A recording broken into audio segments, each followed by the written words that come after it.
Tenía allí, ¿no? Pues el que no está allí soy yo. Jeremías 9, 24, perdón, 23 y 24. Jeremías 9, 23 y 24. Dice la palabra, amén, cuando pueda. ¿Jeremías qué? 9, 23 y 24. No pueden meter mis gafas, ¿vale? Dice, a la gloria de Dios Padre, Hijo y Espíritu Santo. Así dijo Jehová. No se alabe el sabio en su sabiduría, ni en su valentía se alabe el valiente, ni el rico se alabe en su riqueza. Mas alábese en esto el que se hubiere de alabar, en entenderme y conocerme que yo soy Jehová, que hago misericordia, juicio y justicia en la tierra, porque estas cosas quiero, dice Jehová. Bendita es su palabra. Y ya hemos orado para que Dios nos dé capacidad en esta mañana. Requisitos y características y facultades, podríamos añadir, que necesitamos en el gobierno de Dios. La palabra gobierno, la Biblia también la traduce como reino. Reinar y gobernar es lo mismo, es ejercer autoridad. Acordaros que estuvimos hablando que Él vino a salvar y buscar lo que se había perdido, no los que se habían perdido. ¿Os acordáis? Porque los que se habían perdido entran dentro de lo que se había perdido, pero lo expresó en singular. ¿Por qué? Porque en esencia, en su sustancia real, en peso, lo que se había perdido es que el gobierno, la autoridad, la jerarquía y toda la supremacía que Dios puso en Adán y en Eva. Y lo perdieron en el Edén. Satanás vino y los engañó. Y toda esta tierra, juntamente con la descendencia de Adán, quedó hipotecada por causa del pecado. Tuvo que venir Jesucristo a levantar la deuda y cancelar la hipoteca que teníamos por causa de Adán. Esa es la herencia que nos dejaron desde el Edén. ¿Y qué pasa? No había forma de quitarse esa maldición, esa hipoteca maldita de encima. ¿Tuvo que venir quién? Jesucristo. ¿Para qué? Para salvar y buscar lo que se había perdido. Y cuando lo encontró, lo llevó al Calvario y lo ejecutó, lo firmó, recuperó otra vez ese gobierno, esa autoridad, esa jerarquía, ese dominio que Dios le dio a los hombres. Lo hizo en la cruz del Calvario y dice la Biblia que venció y triunfó sobre todas esas potestades que habían quitado el gobierno anteriormente. Amén. Y ahora Él las tiene, ¿y a quién se la entrega? A su iglesia. Por eso que cuando se levanta entre los muertos, ¿qué dice Jesús? Después de haber resucitado, antes no. Después de haber resucitado dice, ahora pues, toda potestad, ¿ves? Todo poder me ha sido entregado. En los cielos y en la tierra. Y abajo. Y ahora, y predicar este evangelio. Recuperar el gobierno que se había perdido. Y esa es ¿qué? Esa es la encomienda que tiene la iglesia. Y el reino de Cristo está basado, ese nuevo reino o esa nueva dimensión está basado en un nuevo orden, ¿no? Falta que ponga mundial, ¿no? ¿No dicen eso por ahí? Nuevo orden mundial. No, es un nuevo orden universal. Universal. Pero ¿qué pasa? Dice la Biblia, nuevo orden según Melquisedec. ¿Habéis escuchado eso alguna vez en hebreo? Ese es el nuevo orden real. Es según Melquisedec. Que dice la Biblia que Melquisedec era rey y sacerdote. ¿Vale? El orden mayor, ¿no? El rey de Jerusalén, que significa rey de paz. Entonces era rey de paz y justicia.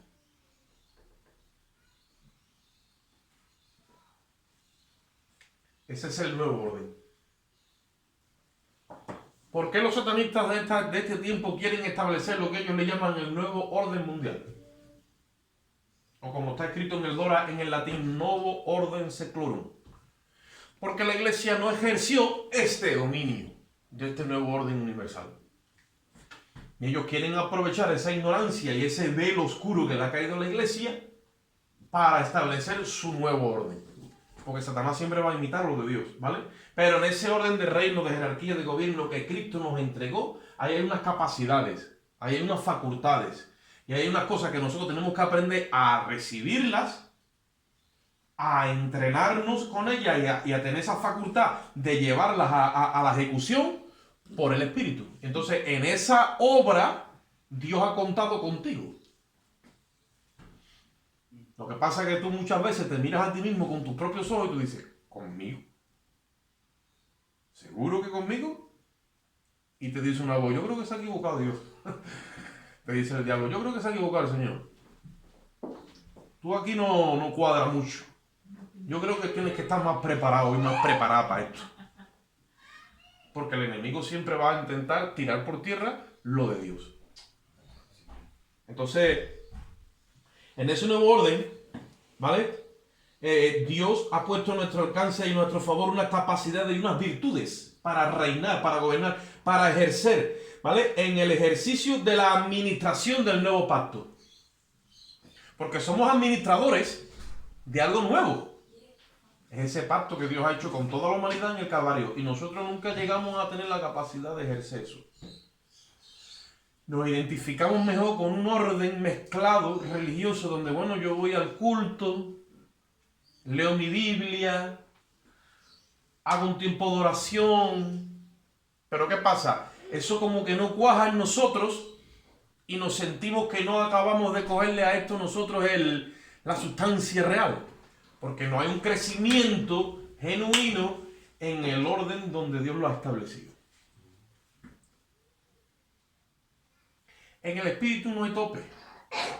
En las cosas de la carne sí. ¿En cuántas cosas de la carne te has proyectado tú queriendo tener aliciente en tu vida y ya llega un momento que tú dices, esto ya me da fatiga? ¿Por qué? Porque vanidad de vanidades, dijo el predicador, todo es vanidad. La carne, dijo Cristo, para nada aprovecha. Las palabras que yo he hablado que dice son espíritu y son vida. Entonces, en esa administración del nuevo pacto, Dios está dando a conocer la base de todo lo que Él ha plasmado. Y esa base la tiene su iglesia, que es lo que es enseñarle a este mundo una cosa. Oye esto, la justicia y la santidad según la verdad. Me dicen muchas veces mi hija a mí, papá, pero es que el mundo es así, esto es así. Y le digo, yo no tengo nada que ver con el diseño que tiene el mundo. Ya conozco yo cómo está diseñado el mundo hace rato. No tengo ningún interés ni en predicarlo, ni en hacerme ese diseño, ni en que tú me vengas a decir. Lo que pasa es que yo cuando te expreso esto, tú te ves como maniatada con eso. ¿Qué hago yo con esto ahora si esa corriente, tú sales allá afuera y esa corriente te lleva? Dice la Biblia, no os conforméis a la corriente de este mundo, sino transformados, ¿dónde? En el espíritu de vuestro entendimiento. Oye esto. Para que seáis capaces de comprobar cuál es la buena, agradable y perfecta voluntad de Dios. Y tenemos que ser transformados aquí. Cuando Dios transforma esto, que aquí está tu espíritu, y aquí tienes la mente de Cristo, y aquí está todo, entonces tú eres transformado. Y empiezas a ejecutar, tú sabes que tú eres lo que tienes aquí. Por eso que cuando nos metemos ya en todo este proceder, todo este proceso que estoy compartiendo, llega un momento que hay que decirle al sabio, no te alabes tanto en tu sabiduría. Porque dice, no se alabe el sabio en su sabiduría. Y pones la tele un rato, te vas a las redes sociales y todos están ahí haciendo...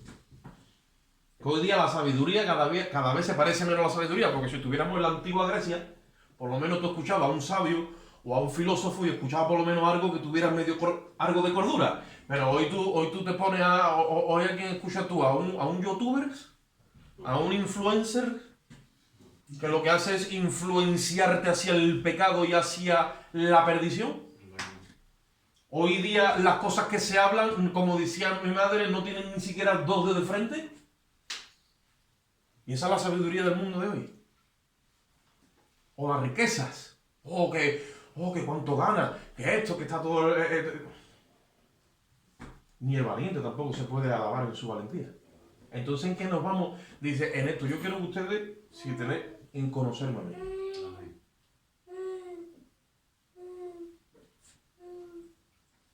Efesios capítulo 1, versículos 17 y 18. Efesios 1, 17 y 18. 1, 17 y 18.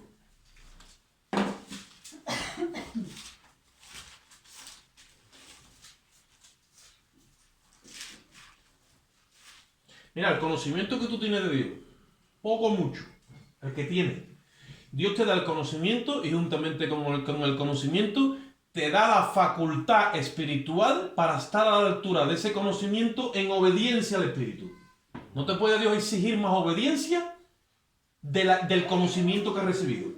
Pero el conocimiento que has recibido lo puedes tener aquí en la cabeza, pero no lo has recibido, tienes letra. Ahora, el que ha entrado en tu espíritu y se ha hecho verbo, se ha hecho vida en ti, estás capacitado para obedecer ese conocimiento por el Espíritu. Cuando cumplimentas esa medida de fe, de ese conocimiento que has recibido, Dios te da una medida mayor. Y si en lo poco eres fiel, Él te va llevando a lo que es más. Y si en lo tuyo eres fiel, llega un día que Él pone en tus manos lo de Él. Porque te ha visto fiel con lo tuyo. Pero Él no puede entregarle lo de Él a cualquiera, incluso que no es fiel, ni con lo suyo propio. ¿Tú entiendes? Sí, eso es lo que Él quiere. Aquí, ahí es donde Él quiere que tú tengas la mente. En esa cosa. Porque todo es una prueba, y un aprendizaje, y una facultad, y una universidad. Dios te va a dejar que tú gobiernes lo tuyo, pero te va a dar de su sabiduría. Si tú eres capaz de aplicar a lo tuyo la sabiduría de Él, entonces un día te sacará de lo tuyo y te pondrá en lo suyo. Y lo de Dios son las vidas, son las almas, son las personas. Dios no tiene puesta la mirada ni en templo físico, ni en dinero, ni en vanidad, ni en orgullo, ni en ninguna historia de esa. Dios tiene puesta la mirada en las almas perdidas, que están condenadas, y en la creación que Él ha preparado para cada alma perdida en Jesucristo. Los quiere adoptar y redimir y rescatar. Esa es la obra de Dios.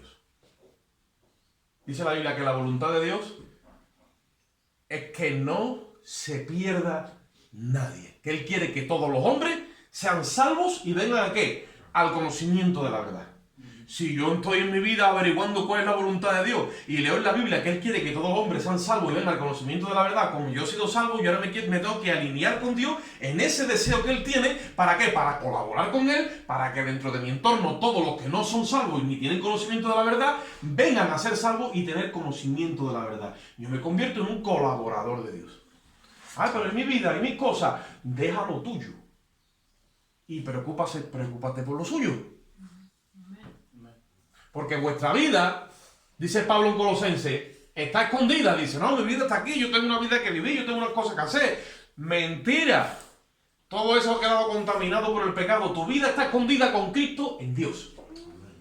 Por lo tanto, si habéis resucitado con Cristo, dice la Biblia, buscad las cosas de arriba donde está Cristo sentado, a la diestra de Dios.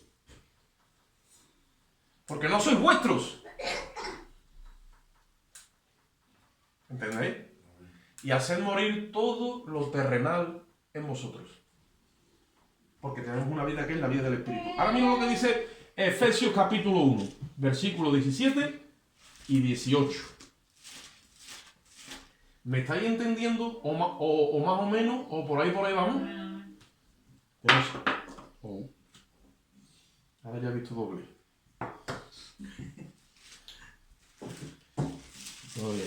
Efesios 1, 17 y 18. El deseo que tenía el apóstol Pablo no era muchas veces creemos que es él, pero Pablo es que estaba embarazado del Espíritu Santo. Estaba preñado de la voluntad de Dios. Entonces él tenía ese deseo, pero no era de él. ¿De quién era? Del Espíritu Santo. Entonces él tenía, y dice, de manera que Para que el Dios de nuestro Señor Jesucristo, el Padre de toda gloria, os dé. Él oraba, porque ahí lo dice antes, dice,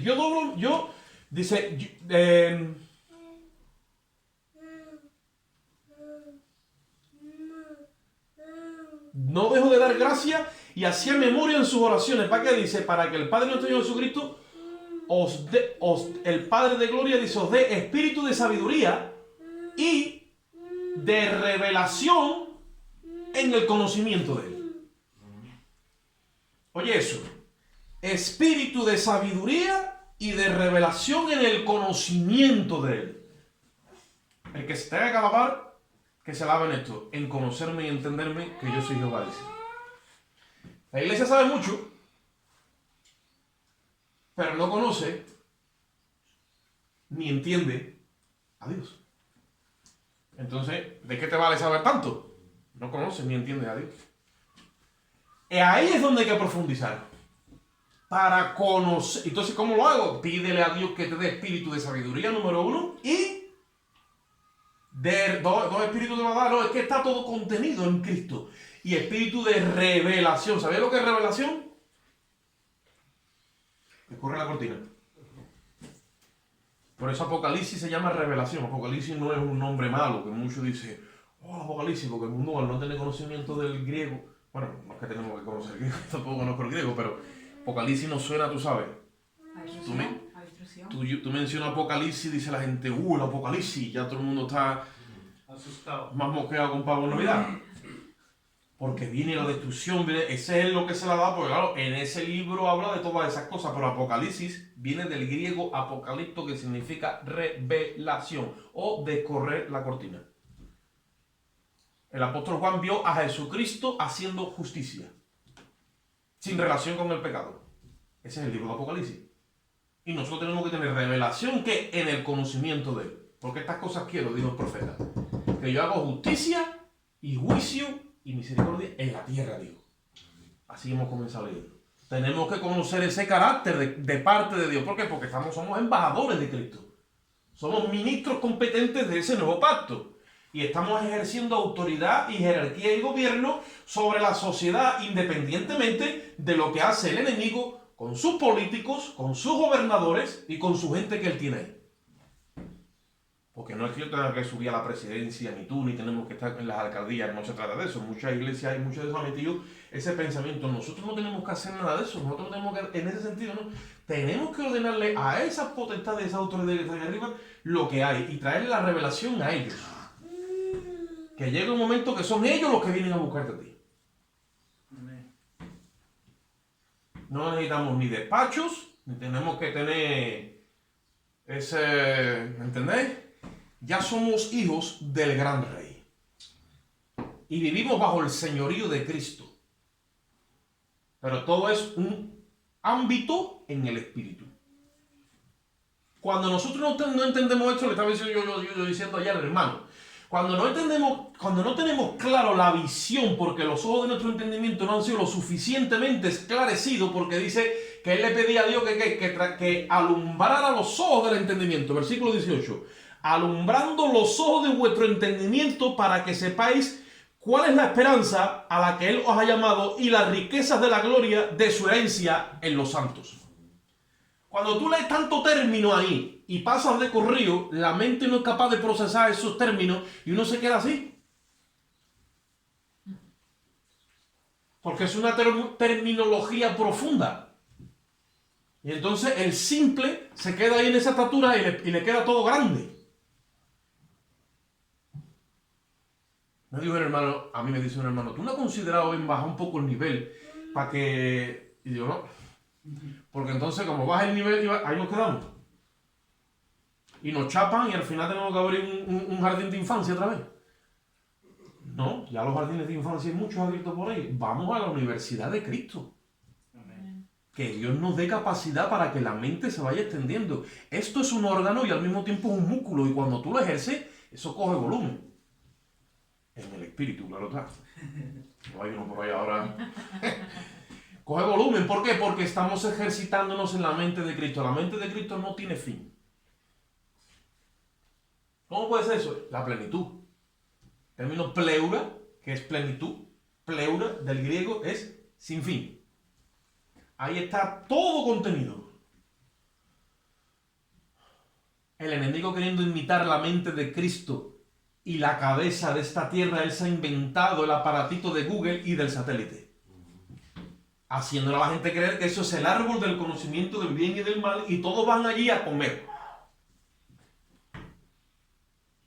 cayendo en el error de que cada vez que te metes ahí te haces independiente a Dios. Dios te creó para que seas dependiente de Él, no independiente. Porque la dependencia de Dios es donde está guardada tu alma. Esa es la jerarquía que Dios ha trazado para que tú estés a salvo y crezcas correctamente dentro del cuerpo. Cuando estás sujeto, ¿a quién?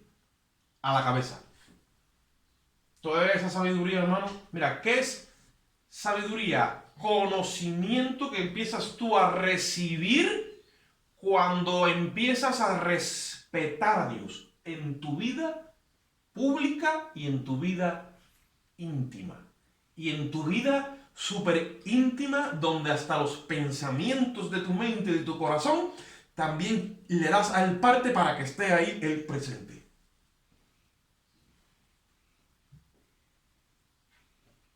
Le dice David a Dios en su soledad, ¿no? Señor, sean gratos los dichos de mi boca cuando yo hable, que a ti esto, las cosas que yo diga que te sean gratas, dice, y los pensamientos y la meditación de mi corazón delante de ti que también sean gratas. Estás viendo a un hombre profundo en su soledad confesando lo que él quería ser para Dios. Cuando tú entras en esa línea de vida, llega un momento que tú adquieres sabiduría porque Dios empieza a darte conocimiento vivo, no información ni letra, no, conocimiento. Entonces cuando ese conocimiento tú empiezas a recibirlo, tú dices, ¿qué hago yo con esto? Lo tienes que llevar a la ejecución. Eso es inteligencia, la capacidad de poner por obra el conocimiento recibido. La inteligencia, esa capacidad, esa agilidad mental y espiritual de coger lo que has recibido de parte de Dios y empezar a ejecutarlo. Nuestra obra todo el tiempo es en las vidas de otros. Yo trabajo en vuestras mentes. Ese es mi lugar de trabajo. Porque en las mentes de las personas es donde el enemigo trae y ciega el entendimiento. Y dice la Biblia que el Dios de este siglo ha cegado el entendimiento de los incrédulos para que no les resplandezca la luz del Evangelio. Pero las armas que tenemos nosotros a nuestro favor, que es esta sabiduría y esta ciencia, no son carnales, dice la palabra, sino espirituales, poderosas en Dios. ¿Para qué? Para derribar esas fortalezas, esos argumentos que Satanás pone, y cuando los derriba, a las personas le llega la luz. Y son alumbrados en su entendimiento, y esa ceguera espiritual, cuando es removida, también se va la incredulidad. ¿Por qué? Dice, porque el Dios de este siglo ha cegado el entendimiento ¿de quién? De los incrédulos. Mientras que las personas, el velo esté corrido, sigue entrando en incredulidad. Hay que descorrer el velo para que vean su verdadero estado, para que vean su verdadera condición. Estoy hablando ahora para con los perdidos. Y ahí es donde las personas creen al Evangelio. Primero son conscientes de su realidad y empiezan a querer buscar una salida y se le oferta el Evangelio. De la misma forma Dios está tratando con todos y cada uno de nosotros. Ahora, en este mover de sabiduría y de revelación, mira, muchas veces se dice esto, hermanos, somos salvos y justificados por la sangre de Cristo. Ya Dios lo ha hecho todo. Somos salvos y dicen por ahí, y el salvo para siempre es salvo. ¿Ves? Si yo me muevo en esta terminología, parece como que no me salgo, está todo correcto. Incluso hay otros que se atreven a decir, y la salvación, hermano, está tan segura que por pecar no se pierde. Y también se van por ahí. ¿Ves? Y todo eso. Pero estamos separando la obra de Cristo de la obra del Espíritu Santo. La obra que Cristo ha hecho en la cruz, ¿vale? La obra que Cristo ha hecho en la cruz no puede estar separada, o sea, no es algo independiente a la obra del Espíritu en la iglesia.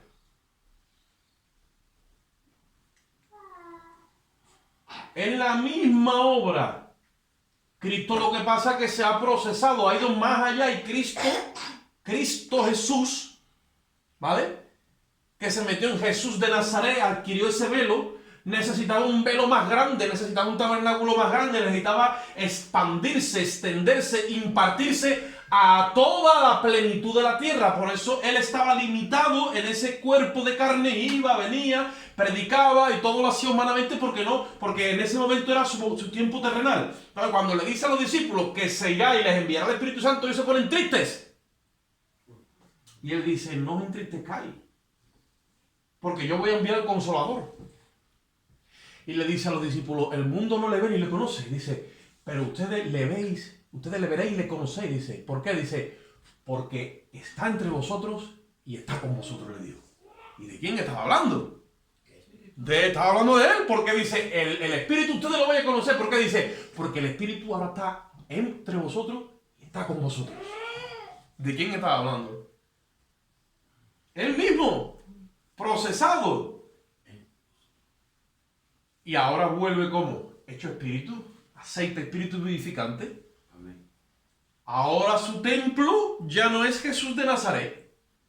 Cristo se ha mudado de templo y ahora se ha mudado a la iglesia. Y la iglesia, como es un templo súper grande, hecho de muchas piedras, tú eres una de esas piedras vivas en el edificio de Dios. Lo que pasa es que esta terminología, adaptarla a nosotros, se nos quedan grandes y tenemos poco a poco que ajustarla. Pero esa es la verdad. Te tengo que empezar a hablar en este lenguaje hasta que te hagas el oído a ese lenguaje. Jesucristo hablaba y le dijo a los fariseos, ¿no entendéis mi lenguaje? No entendían su lenguaje. Porque ellos hicieron una religión. El hombre en la religión se siente cómodo, hermano. Aunque tenga que diezmar. Aunque tenga que ir al culto. Aunque tenga que ponerse traje de chaqueta y corbata. Aunque tenga en un momento dado que hacerle la pelota al pastor. Eso es broma. Ahí por ella no entran tanto, ¿vale? Por ella no entran todo. Pero aunque haya que tener que hacer muchas cosas, el hombre se siente cómodo en la religión. Porque la religión, ¿qué es lo que es? Sota, caballo y rey. Ya está cumplido, ¿no? Sí. Y entonces él se va a hacer su vida con la conciencia limpia de que ya cumplió. Y Dios dijo, es que yo no he venido a traerte una religión. Porque tú en una religión, aunque te cueste, te asientas y le coges las medidas y al final ahí te quedas. Yo vine a traerte una relación, yo no vine a fundar el cristianismo. Vine a levantar hijos para mi gloria. Amén. Por eso es que Dios no nos cambia de hábitat. Y la religión dice, bueno, pues te vamos a cambiar de hábitat. ¿Estabas aquí? Sí. Pues ahora te vamos a meter aquí. Dicen en la iglesia. No fumes, no bebas, no diga palabrotas. Ten cuidado con las miradas que tienes así medio despistadas. No te concentres mucho en otras cosas. Y Biblia. Religiosidad, porque no tienen capacidad del conocimiento que han recibido, ponerlo por obra, no hay inteligencia. Y te sacan de un hábito, ¿vale? Y te meten en otros hábitos. O sea, te quitan, ¿qué significa hábito? La vestimenta, ¿no? Te quitan unos hábitos y te ponen otros. Pero no entienden lo que ha pasado en el espíritu, porque en el espíritu tú eres una nueva creación y Dios te ha cambiado de hábitat, no de hábito. Y te ha sacado del reino de las tinieblas y te han mandado ¿dónde? Al reino de la luz, dice, de su Hijo amado. Y ahora, como has entrado en el reino de la luz, ahí hay una herencia y un gobierno y tú tienes que estar capacitado, como estás siendo capacitado, ¿para qué? Para administrar la herencia de los santos en luz.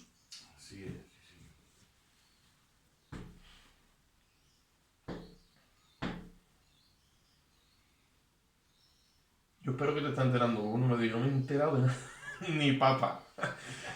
Tenemos que ejercitar esto. Oye esto ahora. Jesús de Nazaret, Dios hecho hombre en el velo, ¿vale? La humanidad de Cristo, ¿vale?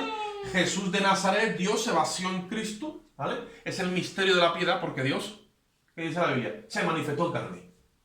La persona de Jesús, ¿vale? Es tipo de David. ¿Os acordáis que el pueblo de Israel siempre tuvo la promesa de David?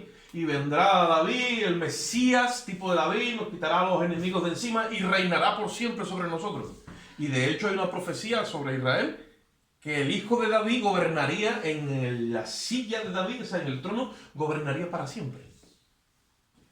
¿Dónde y cuándo se da eso? Cuando aparece Cristo que como hombre vino y después resucitó entre los hombres y tiene vida inmortal y Jesucristo es hombre ya para siempre y gobernará sobre la silla de David. Claro, cuando venga el milenio.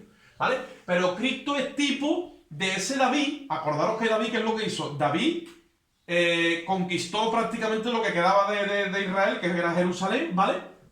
Y después reinó durante 40 años, ¿vale? Pero cuando quiso edificarle casa a Dios, Dios le dijo, no puede, porque tus manos están, ¿qué?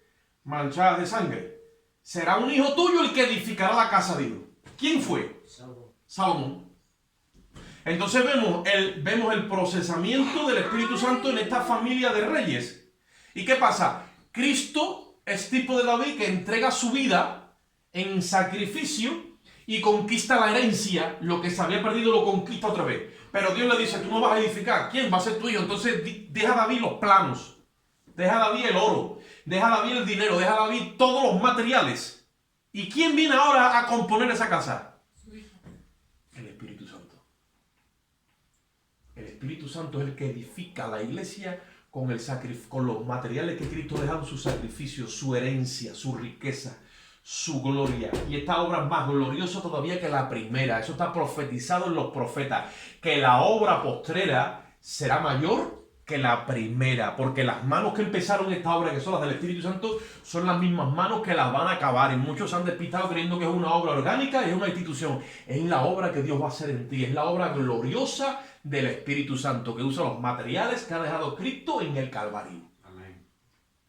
Y Salomón fue reconocido como el hombre más sabio de toda la tierra, evidentemente después de Cristo. ¿Por qué? Porque edificó con sabiduría. Y el principio de la sabiduría, ¿qué es lo que es? El temor, el respeto a Dios. ¿Sabéis que Salomón se hizo una casa para él que tardó 13 años en hacérsela?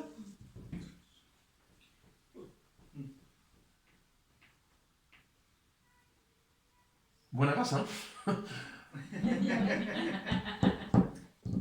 Vivió como quiso porque era un rey. Se casó con todas las hijas de todos los reyes del alrededor de Israel. Todo el mundo quería ser amigo de Salomón. Y él practicaba esa diplomacia, que es lo que hizo. Trajo prácticamente la época dorada de Israel. Todo el mundo quería estar en amistad con Israel y todo. Y Salomón no cogió ni una espada, no pegó ni un tiro. Se ganó todo el mundo con esto. La reina de Saba dice que vino de los confines de la tierra simplemente para escuchar la sabiduría de Salomón. Imagínate. Y cuando llegó dijo, lo que me dijeron es poco para lo que yo he visto. Embaucaba a las personas con ese, porque no era palí, que era sabiduría de Dios. Cuando se le apareció Dios en Gabaón a Salomón, Dios le dijo, ¿qué quieres que te dé? Él no pidió riqueza, valentía, ¿cómo vamos a empezar leyendo? Sino pidió sabiduría. Dijo, ¿para qué? Para gobernar a tu pueblo, dijo. Eso es lo que Dios quiere que tú le pidas. Eso es las bases del reino. Jerarquía, gobierno, capacidad de ejecutar. Eso es lo que Dios le pidió. ¿Y qué pasa? Dios se lo dio. Y se agradó tanto que dijo, y ahora también te voy a dar riqueza, y te voy a dar prosperidad, y te voy a dar todo. ¿Por qué? Porque estás preparado para dominar eso. El problema de Salomón no fue la riqueza, fue el amor a la mujer. Dice la Biblia que desviaron su corazón. Pero cuando él fue a edificar la casa de Dios, sacó los planos. Dijo, esto no lo voy a hacer ni como mi casa, ni a mi manera, ni voy a tardar, no. Sacó los planos. ¿Y cómo lo hizo? Conforme a lo que David, su padre, le había dejado ya las medidas hechas. Que es lo que el apóstol Pablo hace cuando empieza a leer los textos del Antiguo Testamento. Empieza a sacar todos los planos y como perito arquitecto se pone a edificar la casa. Y esos planos que Salomón empezó a edificar, lo hizo con el dinero que le había dejado David su padre. Invirtió todo el dinero que tenía en la edificación de la casa de Dios. Y ahí en los planos decía que la madera tenía que venir de Irán, que esto tenía que venir de Egipto, lo otro tenía que venir del Líbano. Y todo estaba, en cuanto a financieramente, y las medidas, y la calidad, todo estaba ya preparado. Analiza esto. ¿Sabes cuánto tardó? 7 años. El tiempo de Dios. El 7, la plenitud. ¿Y sabes otra cosa? Cuando tuvo todos los materiales, es que le edificó. No empezó y dijo, apárate, me falta esto, yo ahora voy y vengo. No, reunió todos los materiales y después la edificó, que la edificación tuvo 7 años, pero cuando edificó toda la obra de Dios, no vamos a ir allí porque estoy hablando, estoy parafraseando, cuando edificó todo el templo, ¿sabéis una cosa? Hay algo que llama la atención en esta escritura, dice que no dio ni un solo martillazo para hacer la casa. Venía toda preparada para ensamblarla. Y eso es lo que Dios está haciendo con cada uno de nosotros, como piezas, como piedras vivas. Nos está procesando con las pruebas para que cuando Él vaya a sacar a la luz su obra, ya estamos todos ahí. Para engranar. Como hablábamos de este muchacho antes de empezar. Él viene ya preparado, sabiendo el trato de Dios con él. Y tiene eso del avivamiento. Es una obra donde no vamos a empezar a chocar ni a formarnos. No, es una obra que ya el Espíritu Santo viene con las piezas ya terminadas. Lo que tenemos que hacer es ajustarnos y ¡pah! Ahí. Con todo eso, 7 años duró. Pero ¿qué pasa? El Espíritu Santo trabajando con sabiduría y conciencia. Para poner por obra. Es que esto no puede ser. Bueno, pues, yo me acuerdo que yo abrí un local en Los Palacios. Y estaba yo solo con mi mujer y como me dieron eso, pues ahora vete a buscar la vida afuera. Y los traía y les hablaba de Jesucristo y cuando los ganaba, pues los quería meter entre 4 paredes y allí después les imponía las cargas. No había ciencia, no había sabiduría. Estaba lo de Dios mezclado con la religión y al final, ¿qué es lo que hicimos? Esclavizar a la gente en la religión. Y cuando fuimos a otro lado igual, fuimos a otro lado igual. Eso no es la obra de Dios. Se necesita esto.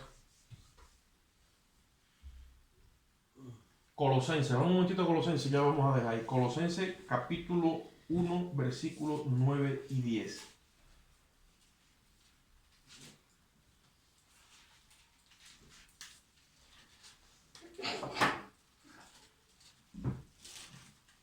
Colosenses 1, 9 y 10. Dice, por lo cual también nosotros, desde el día que lo oímos, no cesamos de orar por vosotros y de pedir que seáis llenos, mira lo que dice ahí, que seáis llenos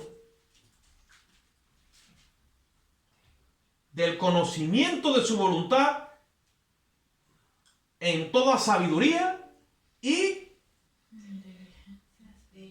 inteligencia artificial, ¿no? Ah, espiritual, dicho. ¿Tú escuchas últimamente el término inteligencia artificial? Claro. Pero el apóstol le dice a los colosenses, yo pido esto para ustedes, que seáis llenos de inteligencia espiritual. La inteligencia espiritual rebasa a la inteligencia artificial como la luz rebasa las tinieblas. La inteligencia artificial es tinieblas. Dijo Salomón en Eclesiastés, como la luz aventaja a las tinieblas, perdón, como la sabiduría aventaja a la necedad, así aventaja la luz a las tinieblas. Y la iglesia hoy, ¿sabe dónde está metida? ¿En qué inteligencia está metida la iglesia? Hermano, ¿qué le dice? Porque el enemigo la quiere confundir, haciéndole creer que la revelación de Dios y la vida cristiana la podemos vivir metidos ahí todo el día.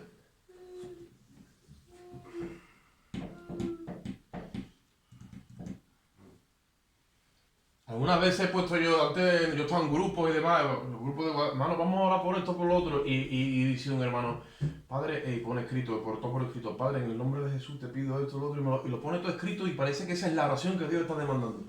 Que escribamos un texto, una oración en un aparato electrónico. Inteligencia artificial. Que de inteligencia no tiene nada. No sale de aquí. ¿Entendéis?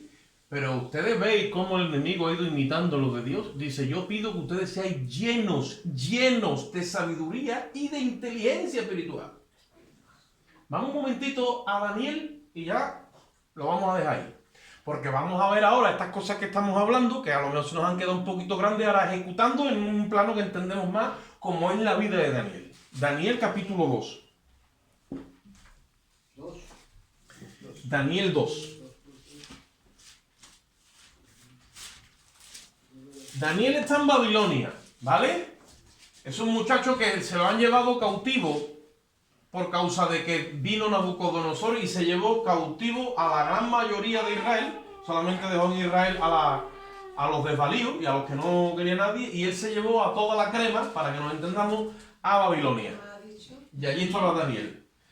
Entonces, nada más que llega allí, bueno, ya sabéis que Daniel se opuso literalmente a contaminarse con la comida del rey. Él había sido educado bien por los mandamientos de Dios y era fiel a su Dios, aunque estuviera cautivo en una tierra extraña, ¿vale?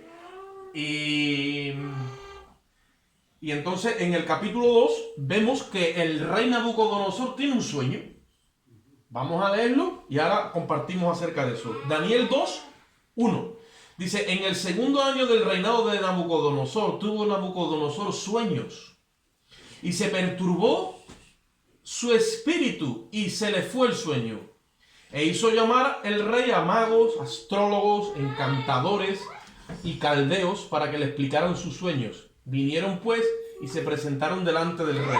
Y el rey les dijo, he tenido un sueño y mi espíritu se ha turbado por saber el sueño. Entonces hablaron los caldeos al rey en su lengua aramea. Rey, para siempre vive. Di el sueño a tus siervos y te mostraremos la interpretación. Respondió el rey y le dijo a los caldeos, el asunto lo olvidé. Mira qué gracia. Y dice, si no me mostráis el sueño y su interpretación, seréis hechos pedazos y vuestras casas serán convertidas en muladares. Y si me mostráis el sueño y su interpretación, recibiréis mis dones y favores y gran honra. Decidme pues el sueño y su interpretación. Respondieron por segunda vez y dijeron, diga al rey el sueño a su siervo y le mostraremos la interpretación. El rey respondió y dijo, yo conozco ciertamente que vosotros ponéis dilaciones, porque veis que el asunto se me ha ido. Si no me mostráis el sueño, una sola sentencia hay para vosotros. Ciertamente prepararéis respuesta mentirosa y perversa para decir delante de mí, entre tanto que pasa el tiempo. Decidme pues el sueño, para que yo sepa que me podáis dar su interpretación. Los caldeos respondieron delante del rey y dijeron, oye esto. Oye tú, cuando llegue el momento de la verdad, ¿dónde se va a quedar la inteligencia artificial? Oye esto. Dice que le dijeron, no hay hombre en la tierra que pueda declarar el asunto del rey. Además de esto, ningún rey, ni príncipe, ni señor preguntó cosas semejantes a ningún mago, ni astrólogo, ni caldeo. Porque el asunto que el rey demanda es difícil y no hay quien lo pueda declarar al rey, salvo los dioses cuya morada no está en la carne.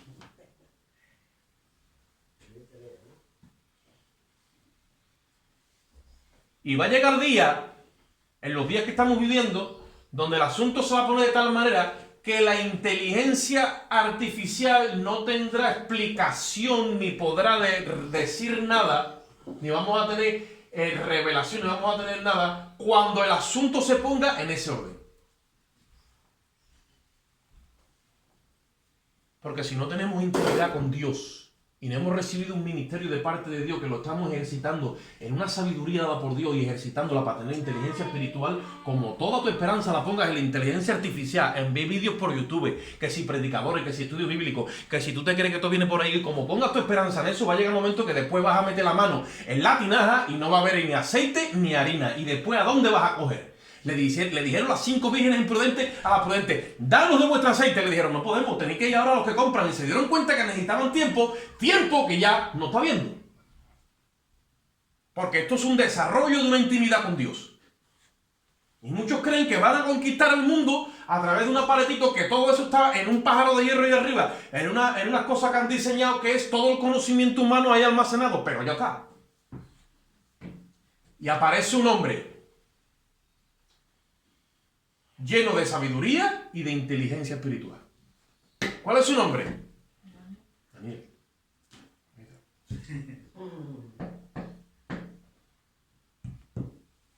Y mira lo que le dice. Versículo 12. Por esto el rey con ira y con gran enojo mandó a que matasen a todos los sabios de Babilonia, para que tú veas la sabiduría. Cuando llegue el momento, ¿a dónde se va a quedar? No vale para nada la sabiduría de los sabios de este mundo. Y dice la Biblia que nosotros, que no valemos para nada, hemos sido escogidos. ¿Para qué? para avergonzar a los sabios. Lo necio de Dios es más sabio que lo del mundo. Y lo débil de Dios es más fuerte que lo del mundo. Había un hermano que oraba y le decía a Dios, Dios mío, hazme necio. Hazme necio. Y le dice otro, ¿por qué pide que haga necio? Dice, porque lo necio de Dios es más sabio que lo del mundo. Lo necio de Dios, cuando saca a la luz lo que tiene, ¡fuf! Entonces, este hombre mata a mandar a todos y dice en el versículo, y dice, y se publicó un edicto de que todos los sabios fueran llegados a la muerte. Y dice, ¿qué pasa ahora? Mira cómo se corre la voz. Ahora ya sí se dan cuenta y dice, ¿a quién buscan? Van en busca de Daniel. Dice, y buscaron a Daniel, dice, y a sus compañeros para matarlo. Y dice, y entonces Daniel habló prudentemente a Arioc, capitán de la guardia del rey, que había salido para matar a los sabios de Babilonia. Y habló a Arioc, capitán del rey, ¿cuál es la causa de este edicto que se publique de parte del rey tan apresuradamente? Entonces Arioc hizo saber a Daniel lo que había. Y dice, y Daniel entró y pidió al rey que le diese, ¿qué? Ahí lo lleva. Y dice, y que él le mostraría la interpretación al rey. Hay que tener sagacidad y atrevimiento y denuedo.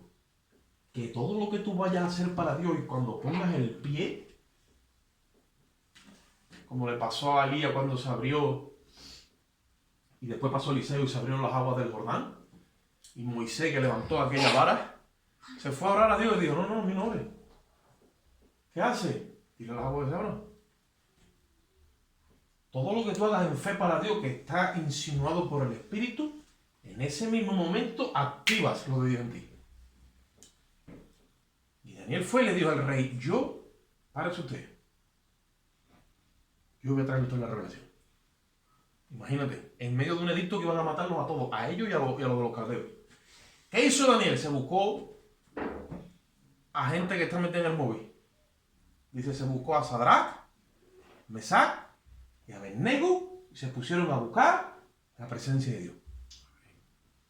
Conocían que cuando clamaban a Dios, Dios los iba a responder en medio de y más en medio de una situación de pánico y de muerte. Y dice, se fue Daniel a su casa e hizo saber lo que había a Ananías, Misael y Azarías, que son estos tres sus compañeros, dice, para que pidiesen misericordia de Dios del cielo sobre este asunto.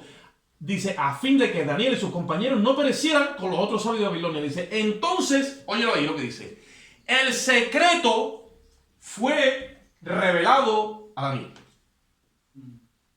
Dice la Biblia que las cosas secretas pertenecen ¿a quién? A nuestro Dios. Y lo revelado dice que es para nosotros y para nuestros hijos. Pero lo que está incluso en secreto que pertenece a nuestro Dios, ¿vale o no? Dios lo comparte con sus siervos los profetas. Con gente que tiene acceso, que tiene esas llaves para entrar a la intimidad de Dios. Y las cosas que están secretas en el corazón de Dios, que nadie las sabe, Dios ¿qué? Abre. Esa revelación no viene por aquí. ¿No?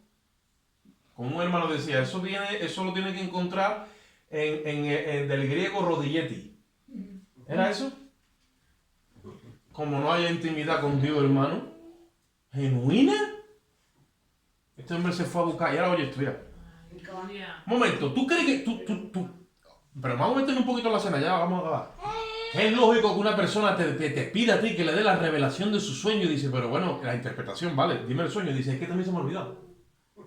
Y tú dices, ¿ves? Porque esa es nuestra humanidad, la religión y toda la revelación, dice hasta ahí. Y dice, y es más, tú no dices que tú eres de Dios. Tú no dices que tú tienes de Dios, sí. Pues ahora es que lo vamos a ver. Y le dijo a aquella gente, ¿ustedes que sois magos? ¿Astrólogos?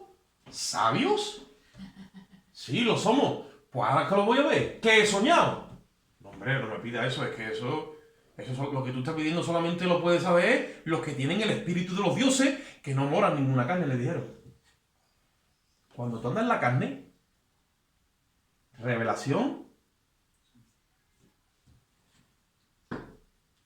¿no? Y muchos hermanos están teniendo un montón de sueños y esto y lo otro, pero están en la carne.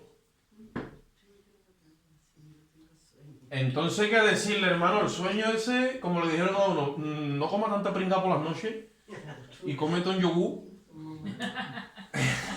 para que duerma más ligero. ¿Por qué? Porque si tú no estás andando en el espíritu, Dios no te puede mostrar nada. A menos que se use, por ejemplo, como un niño, ¿no? Como Daniel, cosas así, porque eres un niño y no se te imputa todo eso que... Pero ya tú eres adulto. Entonces se te ha dado algo para que lo gestiones. Ahora, cuando tú impones a tu vida una disciplina, entonces sí Dios te empieza a desarrollar las cosas. Este hombre venía rodado desde niño. Daniel sabía lo que tiene que hacer en cada momento. Ahora, cuando le piden eso, se va con sus amigos, sus hermanos de oración, gente que sabe que conoce esto y se ponen a buscar y a clamar y a pedir a Dios. Y dice, versículo 20, dice, y versículo 19, entonces el secreto fue revelado a Daniel en visión de noche, por lo cual bendijo Daniel al Dios del cielo. Daniel esa noche no se acostó, se quedó en oración buscando a Dios. Y dice, y Daniel habló y dijo, bendito sea el nombre de Dios de siglos en siglos, porque suyos son, que dice, el poder y la sabiduría. Él muda los tiempos y las edades, quita reyes y pone reyes, da sabiduría a los sabios y ciencia a los entendidos. Mira cómo Daniel empieza a soltar por su boca toda esa expresión, porque la revelación que Dios le había dado era algo que estaba oculto, nadie la sabía.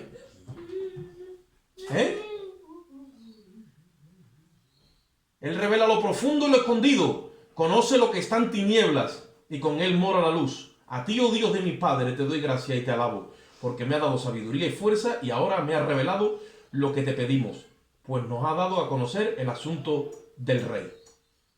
Después de esto fue Daniel a Arioc, el cual el rey había puesto para matar a los sabios de Babilonia, y le dijo así, no mates a sabios de Babilonia, llévame a la presencia del rey y yo le mostraré la interpretación.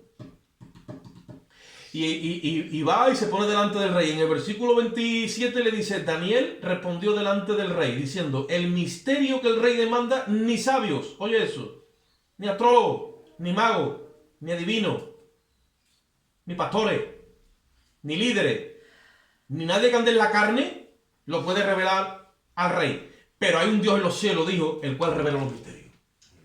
Ese es con el que tenemos que tener comunión. Y dice, y él ha hecho saber al rey Nabucodonosor lo que ha de acontecer en los postreros días. En el 30 dice, él revela los misterios, dice, y a usted le mostró lo que ha de ser. Y a mí me ha sido revelado este misterio. ¿Os suena eso de algo cuando Pablo dice en el libro de Efesios, dice, a mí me ha sido revelado y de dar a conocer a todos el misterio que estaba escondido? El misterio que revela Pablo es el poder, en la iglesia, estaba escondida. Pues entonces, ¿cómo nosotros vamos a administrar las cosas de Dios? ¿Ustedes se creen que delante de ese poder no se tienen que derrotar los reyes? ¿Delante de esa autoridad, de esa sabiduría? Cuando Daniel empezó a abrir su boca, le dijo, el sueño que te he tenido es este. Tú viste una figura, una estatua con la cabeza de oro, el pecho de plata, lo de esto de bronce, y esto era de barro con hierro, se lo dio todo. ¿Quién tenía esa revelación? Se la dio Dios. Delante de esa sabiduría, porque eso que esa sabiduría no es de hombre, es de Dios. Pues os voy a decir una cosa, esa sabiduría está en nosotros. Y dice Pablo, yo pido a Dios que os dé espíritu de sabiduría y de revelación en el conocimiento de él. Porque cuando eso empieza a salir, y Dios te visite, te dé cosas como esta, eso es para impactar las tinieblas y el incrédulo empieza a creer. Y el sabio es avergonzado. Porque nosotros estamos para avergonzar a los sabios de este mundo con la apariencia de necio. Y para derrotar la fuerza de este mundo con la apariencia de débil. Y cuando eso empiece a ejecutar en nosotros, es que entonces vamos a tener la capacidad entonces de dar a conocer el misterio, incluso a las autoridades y a las potestades de ¿qué? Lo que se había perdido. Amén. Y enseñarle a este mundo que enseñarle la justicia y la santidad según la verdad de Dios. Amén. Si seguimos leyendo, que no vamos a seguir, vamos a ver a Nabucodonosor derrotándose y bendiciendo al Dios del cielo que le llama Rey de Reyes y Señor de los Señores. ¿Sabéis una cosa? Mirad, La figura que Nabucodonosor vio, la conocéis, ¿no? Tenéis un poco de noción de esta escritura, ¿verdad? Eso es la historia de los hombres representada en una figura, con metales y el valor de cada metal. El imperio más grande que había es Babilonio. Y le dice Daniel a él, esta es la interpretación. Tu imperio, rey Nabucodonosor, es ahora mismo el que más brilla y el más glorioso. Pero detrás de ti vendrá otro reino, le dijo. Un poco más débil, pero vendrá otro reino. Eran los medo-persas, que ahí está la historia. Y simbolizando el pecho de plata. Después vinieron, ¿quién? Los griegos, simbolizando las piernas de bronce. Después vinieron los romanos, el ejército de hierro, ¿vale? Y después vendrá un último imperio, que es el que se está levantando ahora, que es la mezcla del barro con el hierro. Vale, hasta ahí estamos correctos. Oye esto. Y Nabucodonosor glorificó a Dios, Pero esa revelación lo dejó a él mal. ¿Sabéis por qué? Porque dijo, como después de ti vendrá otro reino y ya no va a ser tuyo.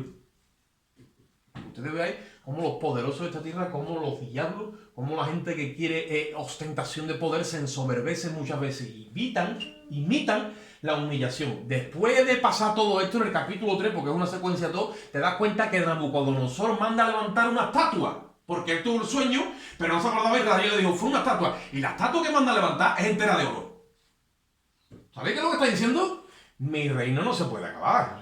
Y si este me ha dicho que mi reino es el del oro, sí, ahora va a tener esta estatua, los pechos del oro, las piernas de oro y hasta los tobillos de oro. Y además voy a obligar a que todo el mundo en el imperio se humille delante de esa estatua. A que ustedes veáis. Pero nosotros estamos puestos para quebrantar esa soberbia. Y sabéis una cosa, todo aquel que no adoraba las estatuas de Nabucodonosor, ¿a dónde lo echaban?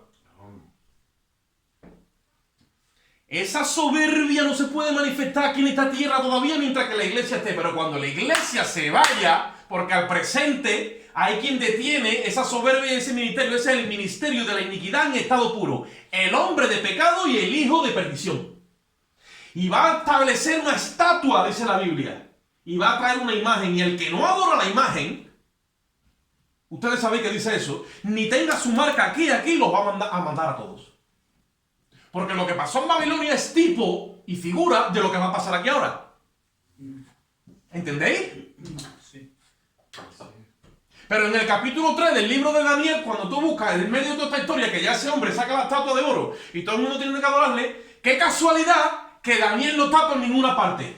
¿Tú sabes por qué? Porque Daniel es tipo de la iglesia y cuando eso pase ya la iglesia no está ni el diablo la va a poder engañar porque la iglesia se fue con Cristo en el arrebatamiento.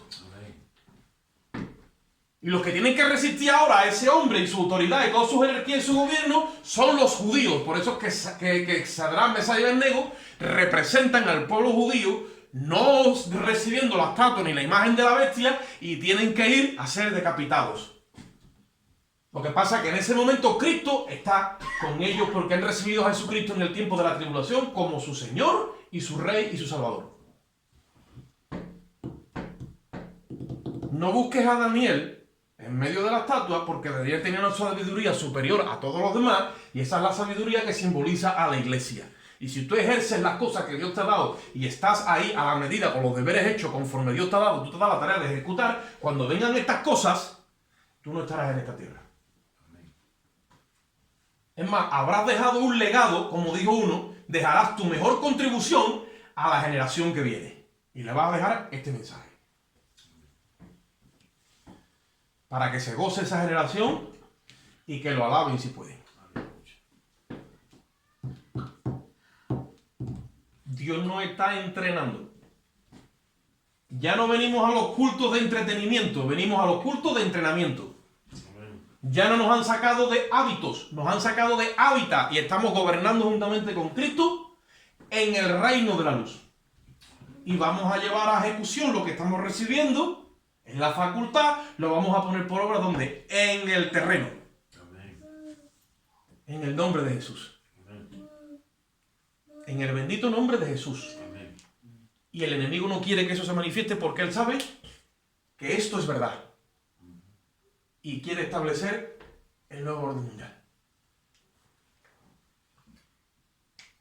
Nosotros vamos a decidir hoy aquí con nuestra mente y nuestro corazón qué vamos a hacer. Y mañana cuando te levantes vuelves a decidir qué vas a hacer. El apóstol Pablo dice, yo cada día muero. O sea, como diciendo, no te vayas a creer que yo fui a la cruz y me quedé allí y ya he muerto. No, cada día yo tengo que decir mi carne. No. Y dice la carne, entonces ¿dónde vamos? Vamos para la parrilla. Y ofrezco mi cuerpo, ¿dónde? En sacrificio vivo. Padre, te damos gracias, Dios mío, en esta bendita mañana, por tu infinito amor y tu misericordia.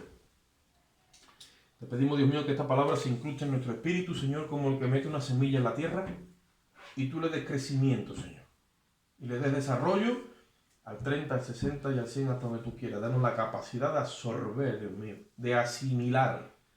Danos la capacidad de vernos, Dios mío, en medio de toda esta enseñanza, Padre. En el nombre de Jesús, danos ese crecimiento, Dios mío.